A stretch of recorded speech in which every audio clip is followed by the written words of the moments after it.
Hello again. If you just joined me, then I'm in the middle of a set of teachings on the working of miracles, and especially based upon the miracles that Elisha the prophet did. He did many miracles, as you're finding out. And we're going to be looking at miracle 9 and 10 today. Now, my title today is, Can we expect natural laws to be broken? Well, the quick answer to this question is yes, we can, with the proviso that it serves God's purpose and divine will. Remember, Abraham fathered a child at 100 years old when Sara was 90.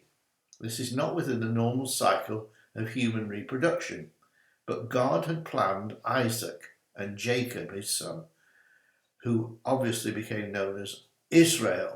So God needed that baby, and he needed this fulfillment of his word that he would father a son. Okay, so the miracles we've reviewed so far with Elisha, we have seen repeatedly Elisha superseding natural with supernatural. Dirty River Jordan water cannot heal leprosy. It's not natural. Flour cannot neutralize the poison in a soup. So consider with me today two miracles. Miracle number 9, which is in 2 Kings 6, 1-7. Elisha's group of trainee prophets was getting larger and they needed bigger living quarters. So they proposed to do some building work near the River Jordan. Elisha said okay, he approved of it and went with them to cut some timber. But one of the young men who was cutting a beam using a borrowed axe, not his own axe, and the axe head came off and went into the river. He'd have to pay for that. So he told Elisha, rather distressed by this, he told Elisha, who cut off a stick and threw it in the water, and the iron floated. Now, the stages of this miracle, it's a brief miracle. Identify the problem, pretty easy to do, a lost iron head. Number 2, Elisha's response, threw a stick in the water, an act of faith. What good is that going to do? Throw a stick in the water. It's not throwing it to a dog, we're throwing it to an axe head. And the iron axe head floated to the surface and was easily picked out of the water. So Elisha, guided by God's Spirit, must have thought, I'll throw in a stick. And instead of logically analysing the thought like, what good will that do? He just did it. And a miracle happened. A natural law was broken. Iron, being heavier than water, should sink. So that was miracle number 9. Here's miracle number 10. I like this one very much. Ben-Hadad, the king of Syria, was determined to overcome Israel. And he made plans to move his troops to attack Israel. But each time he did this, Elisha received a word of knowledge and warned the king of Israel to avoid the ambushes. Now this happened not once or twice, it happened repeatedly.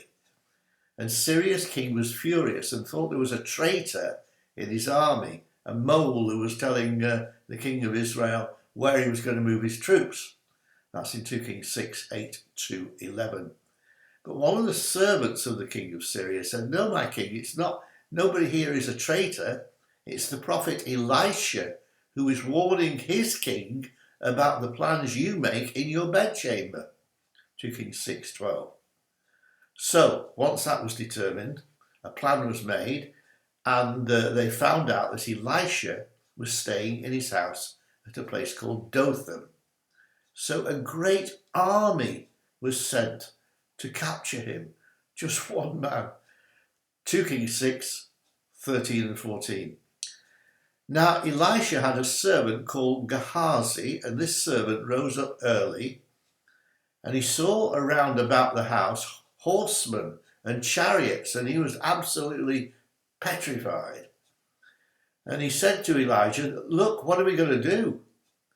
Elisha reassured him and said, don't worry, there's more on our side than on the Syrian side. Hang on a minute. Elisha 1, Gehazi 2, that makes 2. And you say there's more on our side than on the Syrian side? So Elisha prayed that God would open Gehazi's eyes, and he saw God's angel armies and chariots of fire all around the mountain. Then Elisha asked the Lord to send blindness upon the Syrian army. And he conducted the whole army, said, "Follow me, I'll show you the way." And he led the whole army to Samaria, and this was in front of the king of Israel. The king said, "What are we going to do? We're going to kill him?" And Elisha said, no, just wait a minute. And he prayed, and he opened the Syrians' eyes, and Israel's king fed them and sent them home. And that act of kindness meant that the Syrian king did not send armies into Israel anymore.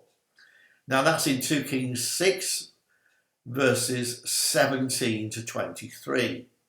Now let's analyse that miracle. Number one, Elisha's supernatural knowledge, words of knowledge, about where the Syrian troops were going to move and set up ambushes.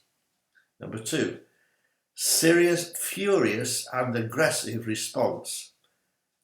Number three, angelic protection of the prophet, and Elisha could see those angels. Number four, the power gift of inflicting blindness on the enemy.